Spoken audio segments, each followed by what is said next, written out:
Shalom Aleihim, saudara-saudara yang dikasihi Tuhan dimanapun saudara berada.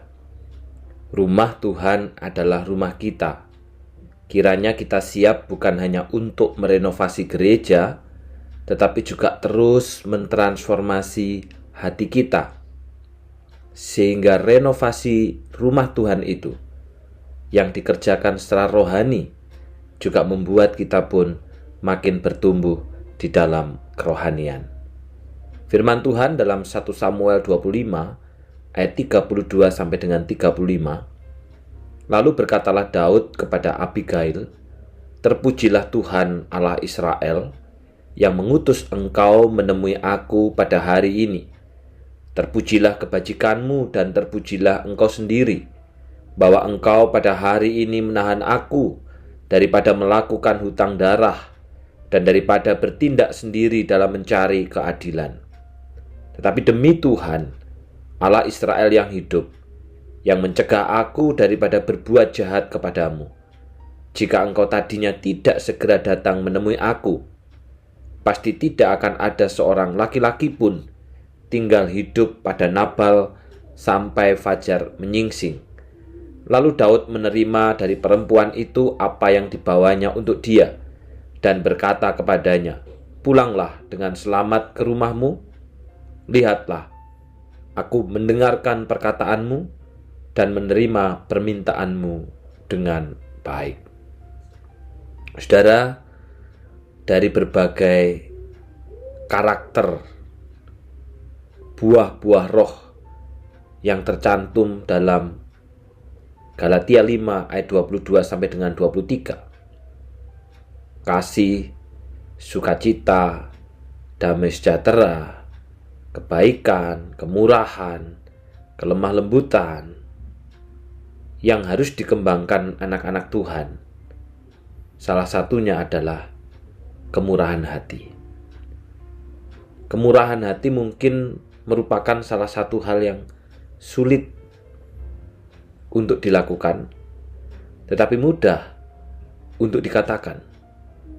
Kenapa, saudara?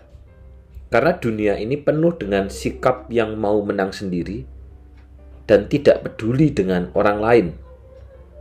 Kita terbiasa dengan gaya hidup yang berpusat pada diri sendiri, sehingga tidak merasa punya tanggung jawab untuk menolong sesama. Bahkan cenderung dunia ini mencetak kita menjadi orang-orang yang pada akhirnya egois dan hanya memikirkan dirinya sendiri. Alasan lain, saudara, karena biasanya orang yang murah hati itu justru menjadi sasaran penipuan-penipuan mereka yang licik dan rakus. Ini menyebabkan si korban yang murah hati yang dimanfaatkan itu menjadi trauma dan kemudian mengambil amannya saja, yaitu ikut-ikutan tidak peduli dengan keadaan sekitar. Sebenarnya budaya pada umat masa itu, saudara, adalah budaya yang saling peduli dan saling tolong-menolong dalam teks yang kita baca hari ini. Kehadiran Daud dan para pengikutnya yang tidak memiliki tempat tinggal tetap membutuhkan uluran tangan dari penduduk kota terdekat untuk memenuhi kebutuhan hidup mereka. Sebaliknya, kehadiran mereka itu juga dibutuhkan oleh penduduk kota untuk melindungi mereka dari pihak-pihak jahat. Sayang sekali, saudara, kisah ini mencatat seorang Nabal yang sesuai dengan arti namanya, bebal, itu justru menolak menyatakan kepeduliannya terhadap Daud dan pengikutnya.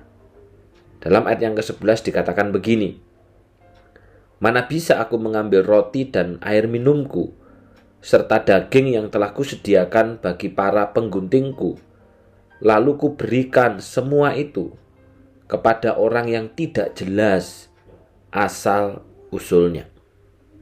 Nabal menganggap bahwa Daud dan kelompoknya itu adalah orang yang tidak jelas. Padahal ia dan keluarganya telah merasakan perlindungan dari kelompok Daud. Sikap arogan dan masa bodoh Nabal akhirnya membangkitkan amarah Daud sehingga Daud angkat senjata untuk membasmi seisi rumah tangga Nabal. Namun beruntung sekali, istri Nabal, Abigail, adalah seorang yang cepat tanggap sebelum pertumpahan darah itu terjadi. Saudara, peka dan tanggap terhadap situasi dan lingkungan sekitar adalah karakter yang harus dibangun dan terus dibangun di dalam diri seorang Kristen. Memang terkadang kebaikan kita itu bisa disalah mengerti, bahkan disalahgunakan. Namun kemurahan hati itu harus menjadi prinsip kita dalam melayani sesama. Biarlah kita ingat bahwa Kristus sendiri turun ke dunia menjadi manusia, dan itu adalah untuk kita, untuk melayani kita. Walau ditolak, walaupun disalah mengerti, bahkan dimanfaatkan secara keliru, Kristus tetap memberikan yang terbaik bagi kita umatnya. Demikian juga ketika kita melakukan kemurahan hati, saudara. Panggilan kita adalah bermurah hati, melakukan kebaikan kepada sesama, tetapi tetaplah kita juga minta hikmat kepada Tuhan, sehingga di dalam melakukannya pun kita melakukan di dalam hikmat Allah, bukan dalam hikmat kita. Tapi mari kita terus membangun hati yang memiliki kemurahan, sehingga kita boleh saling peduli, saling memperhatikan satu dengan yang lain. Mari kita berdoa. Bapa yang di surga, kami bersyukur kalau pada hari ini kami boleh kembali diingatkan akan firman-Mu Tuhan, bahwa kemurahan hati seharusnya menjadi karakter di dalam hidup kami sebagai seorang Kristen. Bagaimana Engkau sendiri pun juga bermurah hati kepada kami, menjadikan kami sebagai anugerah, sebagai umat Allah di dalam anugerah, menjadi milik-Mu dan menjadi tubuh-Mu. Karena itu tolonglah kami supaya dalam hidup kami memiliki hati yang sama, memiliki kemurahan hati kepada sesama. Dan tolonglah kami, memang kadang tidak mudah ketika melakukan kemurahan hati. Ada orang-orang yang memanfaatkan, bahkan mungkin ada orang yang menyalahgunakan. Tetapi biarlah kiranya Tuhan memberikan hikmat bagi setiap kami, sehingga kami melakukan kebaikan itu di dalam kebenaran. Demikian juga berdoa ya Tuhan secara khusus untuk anak kami Ebenezer Elroy Nababan yang hari ini bertambah usia dan bertambah ulang tahun di dalam kemurahan Tuhan.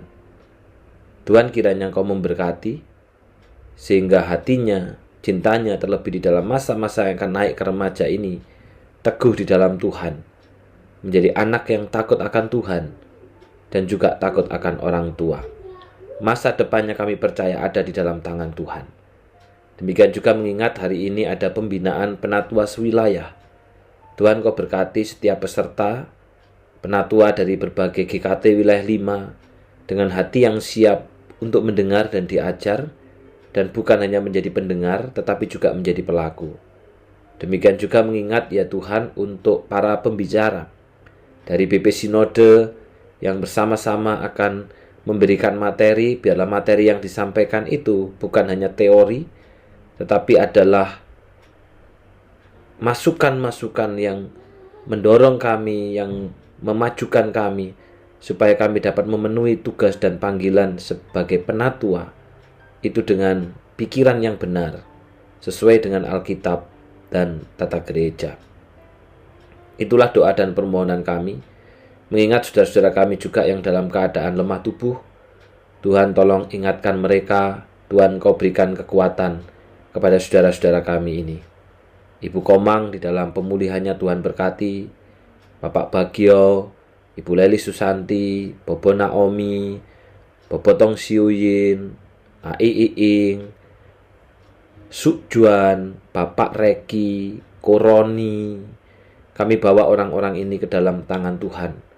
Tuhan, kiranya Engkau yang memberikan kekuatan kepada mereka, saudara-saudara kami ini, sehingga di dalam kelemahan tetap percaya kepada Tuhan. Terima kasih Bapa, dalam nama Tuhan Yesus kami sudah berdoa. Amin. Selamat ulang tahun untuk Ebenezer Elroy Nababan. Kiranya terus terikat dengan perjanjian, menjadi anak yang takut Tuhan dan takut orang tua. Tuhan memberkati.